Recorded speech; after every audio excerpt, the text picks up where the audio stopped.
మరిన్ని వార్తలు వేగంగా సంక్షిప్తంగా చూద్దాం. నెల్లూరు ప్రజలకు ఆహ్లాదకర వాతావరణం అందించేందుకు పార్కులను ఆధునీకరిస్తున్నట్లు పురపాలక శాఖ మంత్రి నారాయణ తెలిపారు. బంగ్లాతోట వద్ద 39 లక్షల రూపాయల వ్యయంతో ఆధునీకరించిన పార్క్ ఏసీ కమ్యూనిటీ హాల్ను ప్రారంభించారు. వైసీపీ హయాంలో రాష్ట్రం పూర్తిగా అంధకారంలోకి వెళ్లిందని మంత్రి అనగాని సత్యప్రసాద్ ఆరోపించారు. బాపట్ల జిల్లా రేపల్లెలో ఇంటింటికి తెలుగుదేశం కార్యక్రమంలో భాగంగా ప్రజలను కలిసి కూటమి ప్రభుత్వ సంక్షేమ అభివృద్ది గురించి వివరించారు. పార్టీ కార్యకలాపాల నిర్వహణ, ఎన్నికల ప్రక్రియలో న్యాయవాదుల పాత్ర కీలకమని జనసేన ఎమ్మెల్సీ పిడుగు హరిప్రసాద్ అన్నారు. స్థానిక సంస్థల ఎన్నికలు, వైసీపీ హయాంలో కార్యకర్తలపై పెట్టిన కక్ష సాధింపు కేసులు ఉపసంహరణ వంటి అంశాలపై కృష్ణా, గుంటూరు జిల్లాల జనసేన న్యాయవాదులకు దిశానిర్దేశం చేశారు. కడప జిల్లా రాజంపేట పాత బస్టాండ్ సమీపంలోని శ్రీరామ్ ఫైనాన్స్ కార్యాలయంలో అగ్ని ప్రమాదం జరిగింది. ప్రమాదంలో కార్యాలయంలోని ఫర్నిచర్, విలువైన పత్రాలు, ఎలక్ట్రిక్ పరికరాలు దగ్ధమయ్యాయి. అగ్నిమాపక సిబ్బంది మంటలు అదుపులోకి తెచ్చారు.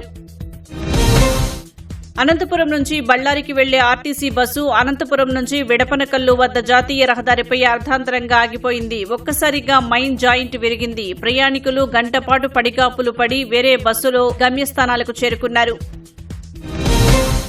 కృష్ణా జిల్లా హనుమాన్ జంక్షన్ కూడలిలో ఏలూరు వెళుతున్న ఆర్టీసీ బస్సు క్రేన్ను ఢీకొట్టింది. క్రేన్ కింద పడిపోగా బస్సు అద్దాలు ధ్వంసమయ్యాయి.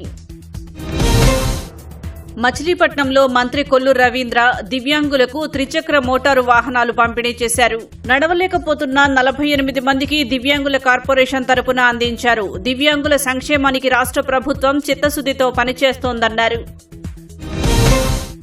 నంద్యాల పులిమద్ది రహదారికి 4,38 లక్షల రూపాయల వ్యయంతో నిర్మించేందుకు మంత్రి ఫరూక్ భూమి పూజ చేశారు. దశలవారీగా పనులు పూర్తి చేసి ప్రజల ఇబ్బందులు తొలగిస్తామని తెలిపారు.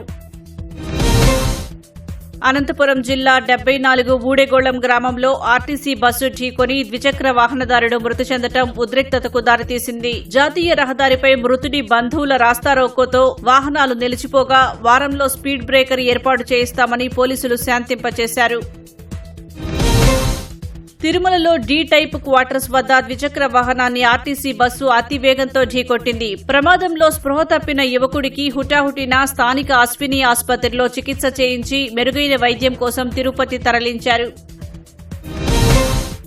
టోల్గేట్ రుసుం తప్పించుకోవడానికి తూర్పుగోదావరి జిల్లా ఎర్నగూడెం నుంచి పోతవరం రోడ్డుపై రోజు భారీ లోడు క్వారీ లారీలు, టిప్పర్లు రాకపోకలు చేస్తున్నాయని రైతులు ఆందోళన చేశారు. ఇటీవలే వేసిన రోడ్డు ధ్వంసమవుతోందన్నారు.